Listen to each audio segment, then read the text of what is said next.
Every ism except Nazism was founded and or led disproportionately by Jews. You name it. Marxism, humanism, socialism, environmentalism, feminism, Jews. It's the Jews. Mr. Dore, I'm just at imagining what Charlie would say about Israel targeting 500 plus churches to spam Christians with propaganda, and if he would let a TPUSA reporter imply support with a U.S. military response against Iran. I have a lot more to say, by the way, and that's from Bays. Bays, thank you so much. Bam. Ask her about palm gun theory, Rick Cutler, Porsche. Tech experts Some Ordinary reported yesterday that one of the illegal things they can and do put on phones is CP. Someone tell Candace. And that's from, is it Rochelle? Thank you, Rochelle. Tim Pool. Oh, gotcha. All right. Little stuff about Netanyahu and the leaf blower, etc. Thank you, Sparky. All right, here we go. Purple glue message received. Thank you for that one, amigo. Great interview. I seriously worry about Candace's safety and you as well. How are you all navigating this? Much love. Hi, Misha. Joel. And Misha says, hi, Joel. You know what? Last night, our small team, how we are dealing with this, we went out together and it was the first time that we were all together, except Malcolm. He was busy elsewhere, but we did celebrate Jimmy's 10-year anniversary on the Jimmy Dore Show. 10 years, ladies and gentlemen, and you're here. Queen of the Internet, the great Candace Owens, Simon, Earl, Jimmy is a lucky guy. Ha, okay, thank you, hashtag honeypot. Remember the Harris Faulkner interview, Newt Gingrich, and he unexpectedly brought up George Soros. So Harris shut him down. Apparently, Harris Faulkner is a pawn of the establishment. No kidding, right, Sparky? She only asks the approved questions. She doesn't go off script. Go, Max, River says. Okay, do this. Are you going to cover the Neff cousins and their connection to the Marine Corps? Candace, as soon as you mentioned the military psyop that was stumbled upon, they came for you. Look into the Neffs. Oh, yeah, we saw that segment with her highlighting that. Because there was that guy who went back. Anyways, never mind. The Austrian painter warned us, and that was from Savage. Both of you are doing a great job. New Era. Thank you, New Era. Erica is Kaiser Sose from The Usually Suspects. Yes. I freaking love it when you host the show. Love you all. Noah. A great interview. Seriously, I read that one. Charlie's security staff was smiling over his body and was on the ground. Is that Double Tar? Thank you, Double Tar. I will share that clip with the team. Much appreciated. Very wise hand motions are the universal sign for grabbing boobies. All right, here we go. And that was from F Us Out, really coming in strong with the observation. The Zionists are living embodiment of the old saw. Give them an inch and they'll take a mile. Double X Chief beef. I was hoping to see some good old Judeo-Christian scissoring. All right. I hate to admit it, but watching that little Zionist biatch get ratioed 4-1 makes me a little horny. Morty. 2.4 million views, 1.2 likes. That's like 0.5%. You are more likely to die of COVID than you are to like a Barry Weiss promo video if exposed to it. CCU. Isn't it weird that the other people besides Charlie's own wife are coming out saying that Charlie feared assassination? Was Erica never told about these fears, and what does she think of them? She said what Candace covered. Yeah, we've always gotten those. Now my children are getting those death threats. So and then she denied that Charlie had texted anybody that he was afraid for his life. Everything's a scam. Everything's a lie. If someone says, don't ask questions, you poke them in the eye. Vanticus. Charlie Cook's posthumously released book written by a ghostwriter. Coincidence? I think not. Fidgety guy. Scripted deception. Agreed, JBGT3. Woe unto the deceivers, United. Thank you, United States of Mortar. My question is Erica evil, delusional, or scared for her life? Marnie. Thank you for platforming Candace Owens. I think she's great. Fidgety guy. A Zionist use anti-Semite, the Holocaust, or project.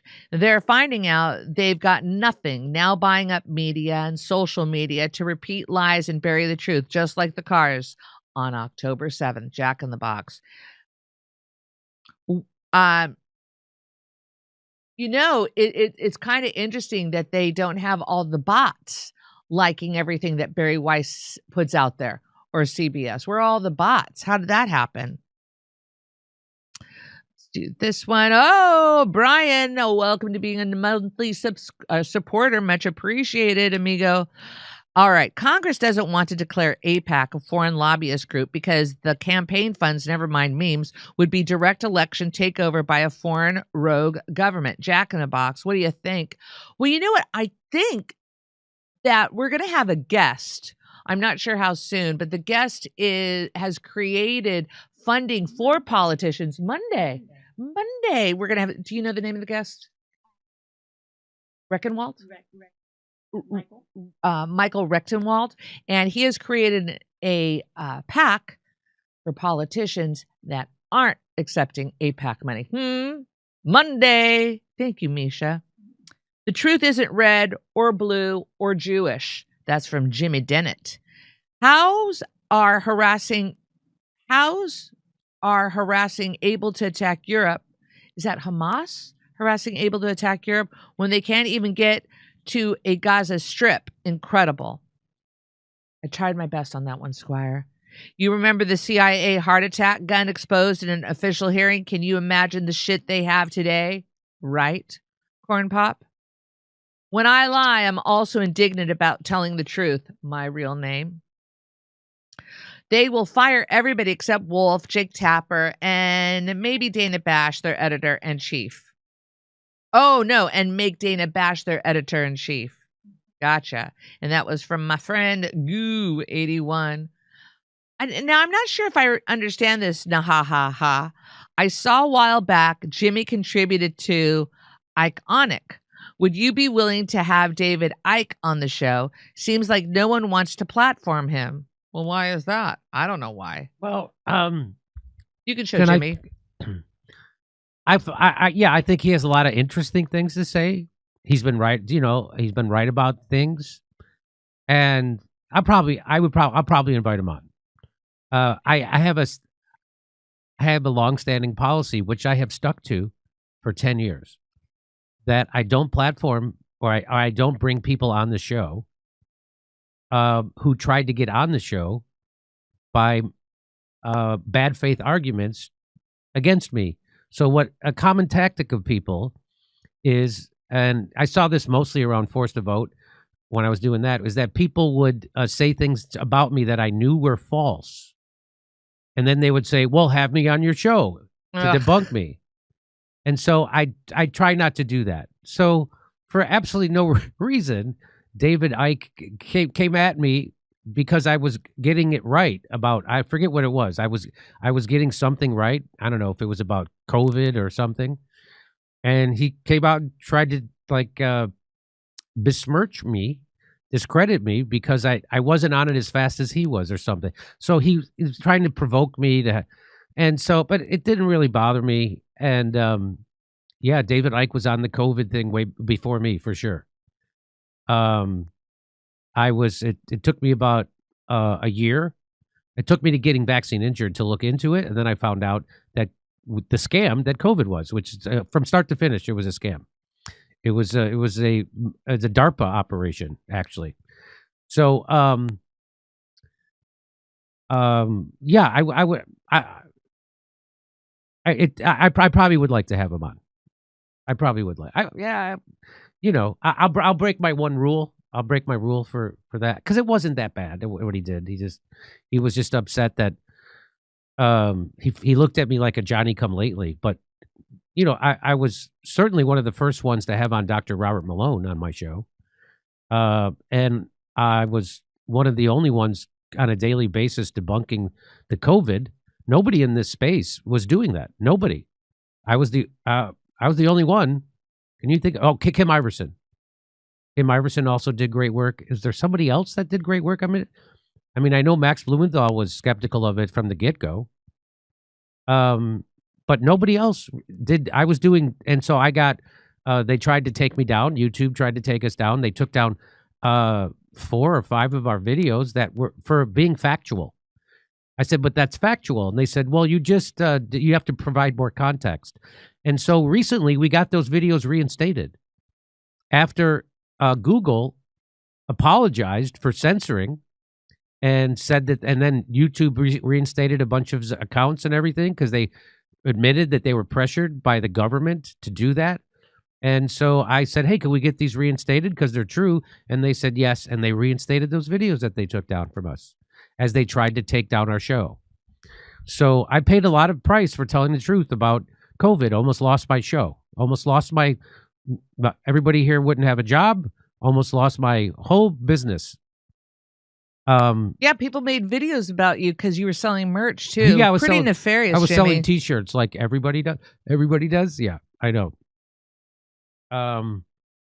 So all right. Over to Steph. Okay, whatever they want us to believe, it's the opposite, and that's from our friend. Where are you, my friend? That's from Aqua. Thank you, Aqua. Once hostile bid goes through, we will hear this is ZNN, Goo81. Paul Thaddeus noted, thank you, Paul.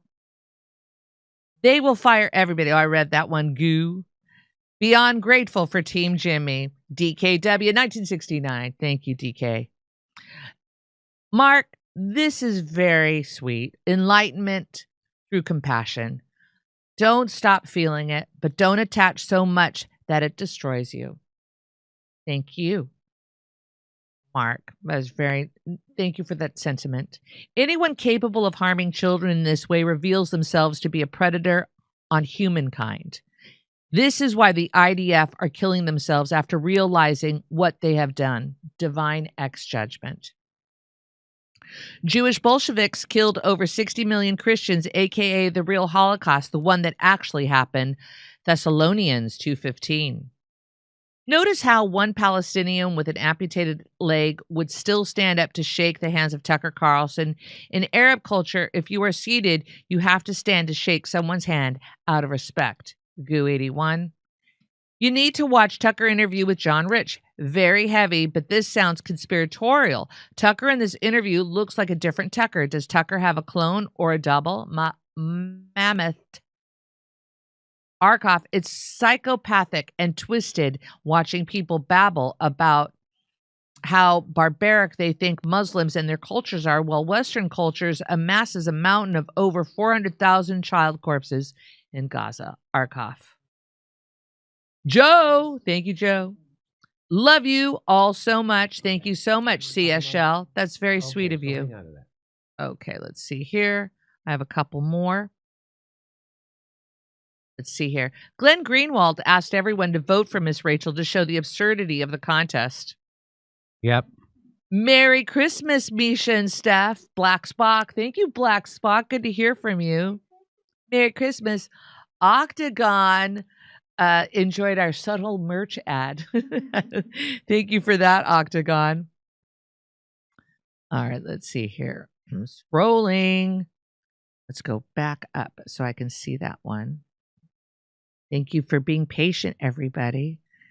And hope to see you in... Buster Blue said, I think you're thinking of Miss Rachel. Thank you for that. All right, scrolling up. Almost there. There we go. Notice, okay, I read that one from Goo81. Read that one from Mammoth. Enlightened. Great. I'm just making sure I didn't see anything. Come to me. Back to Jimmy. So you're probably not going to hear about this much in the mainstream news media, but Cambodia vows fierce fight against Thailand in their escalating border conflict. What? What is this about? And what would this have to do with the United States? Well, let me just show you real quick before I give you the rest of the story. So, what's her name? Patricia Marins. She says, I still can't fully understand this conflict between Thailand and Cambodia. In the first clash, it seemed clear to me that Cambodia fired first on a Thai village. But even after the de-escalation and ceasefire, Cambodia kept planting landmines along the border, including several in areas that Thailand considers its own territory. I don't understand what possible reasons would lead Cambodia, which its military is much weaker, to take such provocative stances. To me, it looks like a classic case of nationalism driving reckless, almost suicidal policies, but I'm sure some people much better informed than me will show up to explain it properly. Okay, well, someone did. And, well, sir, first of all, here it is. U.S. warship docks in Cambodia. What? And that's from December 16th, 2024. First time in 8 years. And so here's a guy who knows something about it, Brian Berletic. He says, it is the same reason Ukraine continues to provoke Russia. It is a U.S. proxy doing so for U.S. interests at the expense of its own people's interests. That's what's happening, okay? And so, first of all, here's the easy way to tell these countries apart. Thailand is the country where the king of Thailand wears crop tops. Cambodia is the one that's closer to China. So that's why we're going to cause a war. And I'll show you. Here is the king of Thailand in a crop top. That's the king of Thailand. And if you show that, you can get in. If you show that in Thailand, you can be imprisoned for showing this picture. Just to let you know. So that's what's going on. So the political elite in both Ukraine and Cambodia are fully isolated from the consequences of their policies and clearly couldn't care any less about their populations. Cambodia is often depicted as a deep Chinese ally, but China and Thailand have a vastly larger relationship, including in military terms. In the last 2 years, especially, Cambodia has pivoted hard toward an irrational military relationship with the United States, inviting U.S. warships to Chinese refurbished ports in Cambodia, meetings with U.S. military officials during the last round of hostilities with Thailand. The new prime minister, the former prime minister's son, Hun Manet, is a West Point grad. Oh, okay. So now I'm starting to get it. So let me show you this. So when you see dilemmas pop up along China or Russia's periphery, like, say, on the border of Thailand and Cambodia, amid a sudden pivot by Cambodia toward the U.S. military, this is a high-ranking U.S. official admitting what the big picture is. So what is the big picture? Let's see. And so when we look at the rise of the Chinese military, what our goal in the joint force is to create multiple simultaneous dilemmas for all of the adversaries around the world, so that they are very cautious and concerned about doing something that would bring any sense of threat to the American people. So let me make sure I understand what this guy just said. He said his idea is to be a huge problem all over the world so that your enemies won't attack America. This seems counterintuitive, doesn't it? Doesn't this seem counterintuitive?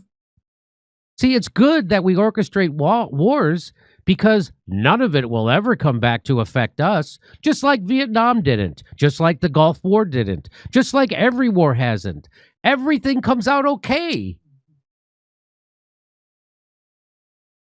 Thailand has a far larger economy. Of course, they have more trade with China.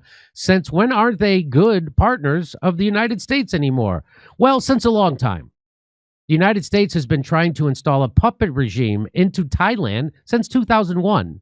Multiple violent color revolutions, and especially from 2014 onward, Thailand has begun trading with, working with, and buying military equipment from China more than from the United States. This is moronic. Cambodia has much stronger ties to the CCP than to the U.S. This includes fraud groups that the CCP connections that Thailand and the U.S. are cracking down on. These crackdowns hurt Cambodia and CCP interests and are likely the cause. Well, anyone could look up the trade, investment, and arms purchases between Thailand and China and Cambodia and China and see Thailand has a vastly larger relationship with China than Cambodia does. Hey, no, I'm not sure as to the particulars of the Thailand-Cambodia conflict, but saying Ukraine provoked Russia is fake. Okay. The U.S. expanding NATO up to Russia's borders, including into Ukraine, by violently seizing control of the country in 2014, that's the Maidan coup, then arming an anti-Russian regime, that wasn't a threat. The U.S., in their own policy papers, admit they sought to provoke a proxy war with Russia in Ukraine. And here's the policy paper from the RAND Corporation. And if you read that, it tells you that's exactly what they wanted to do. And so just remember, when you see two neighboring countries fight each other, just know the United States visited one of them. Mm-hmm.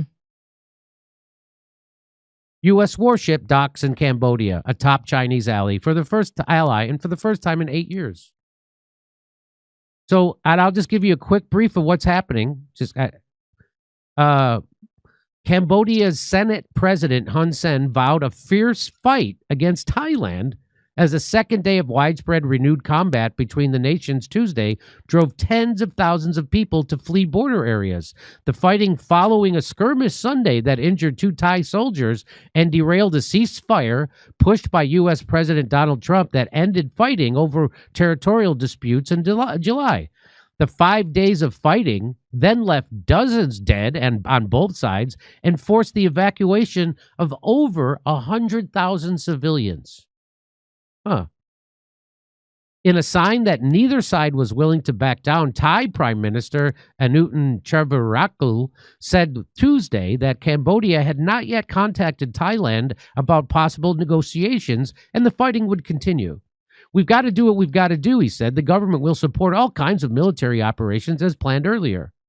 He said Monday that military action was necessary to safeguard the nation's sovereignty and ensure public safety. In a statement posted on Facebook and Telegram, Hun Sen claimed that his country had refrained from retaliating Monday, but overnight began to fire back at Thai forces.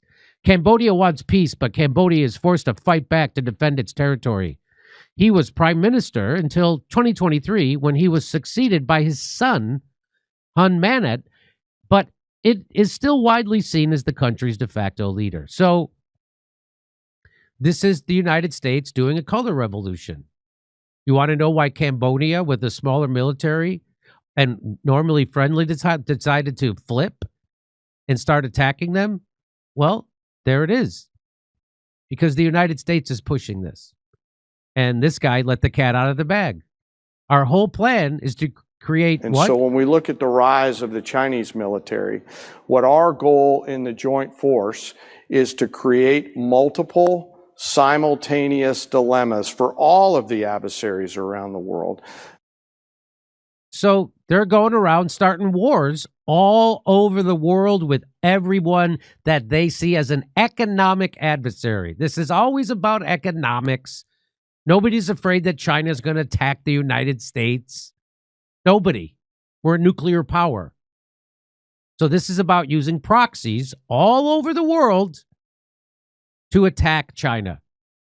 Just like they used a proxy in Ukraine to attack Russia because they thought it would weaken Russia, and then they could overthrow Putin with another color revolution and balkanize Russia, meaning split it up and sell it off to places like BlackRock. That's right. So the United States, again, is the world's terrorists. The United States are the people making the world less safe and fomenting wars. That's what the United States does. That's what they're doing. And that's why this woman couldn't understand. Why in the heck are they doing this? Why would they what? Now you know the rest of the story. And if you'd like to hear my jokes about this, come see me January 11th in Waikiki or January 30th in Los Angeles at the Comedy Store. Go to jimmydore.com for a link for tickets, and only jimmydore.com, because if you go anywhere else, you'll pay more money. Go to jimmydore.com. See you there. Over to Steph. You know, when I see these kind of stories that our country seems to be in constant fear of China, but we trade. I mean, like, how many items in your home has been made in China? Yeah, and didn't they also bankroll us for our war in Iraq? So, it's all this industry and endless war. I did not think after Vietnam that we would see the constancy of war in our country. And so people are profiting off of war. It's so tragic. Here we go. This is very specifically intentionally creating blowback. Enders. One world government ruled by AI programmed by Zionists. That's the future if there's no passive resistance and disobedience.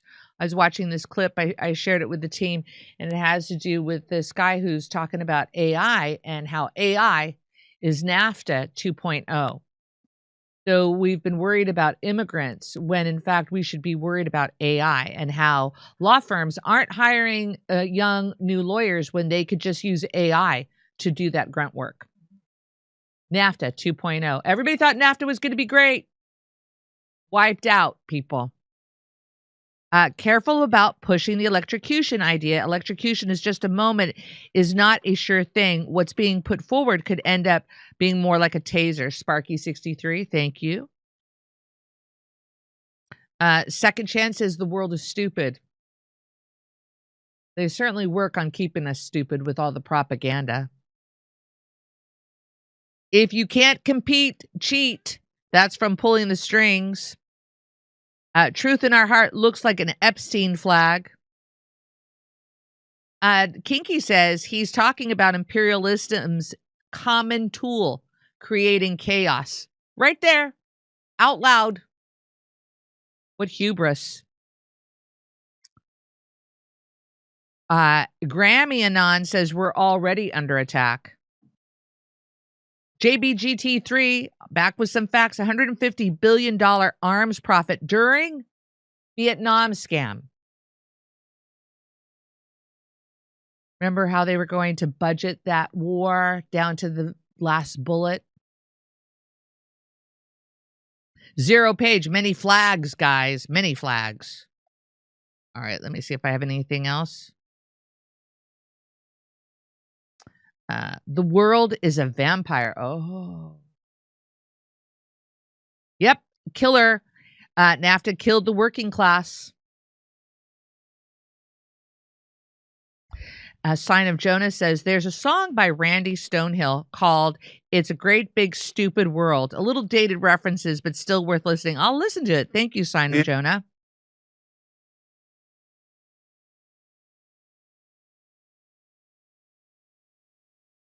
Sarah B., you say no more ownership of your own hard work and creations. All right, let's go here.